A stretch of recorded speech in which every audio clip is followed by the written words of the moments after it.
GHMC మరో సంచలన నిర్ణయం తీసుకుంది.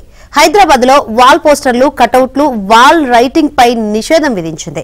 బహిరంగ ప్రదేశాలు, ప్రభుత్వ, ప్రైవేటు భవనాలపై వాల్ పోస్టర్లు అంటించడం, వాల్ రైటింగ్ చేయడాన్ని నిషేధిస్తూ జీహెచ్ఎంసీ కమిషనర్ ఆమ్రపాలి ఆదేశాలు జారీ చేశారు.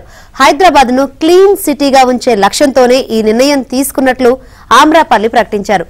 ఎవరైనా నిబంధనలు అతిక్రమించి వాల్ పోస్టర్స్ అంటించడం, వాల్ రైటింగ్ లాంటివి చేస్తే భారీ జరిమానాలు విధిస్తామని ఆమె వార్నింగ్ ఇచ్చారు.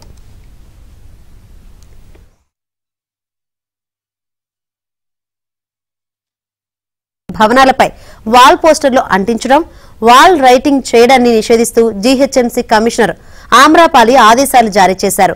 హైదరాబాద్ ను క్లీన్ సిటీగా ఉంచే లక్ష్యంతోనే ఈ నిర్ణయం తీసుకున్నట్లు ఆమ్రపాలి ప్రకటించారు. ఎవరైనా నిబంధనలు అతిక్రమించి వాల్ పోస్టర్స్ అంటించడం, వాల్ రైటింగ్ లాంటివి చేస్తే భారీ జరిమానాలు విధిస్తామని ఆమె వార్నింగ్ ఇచ్చారు.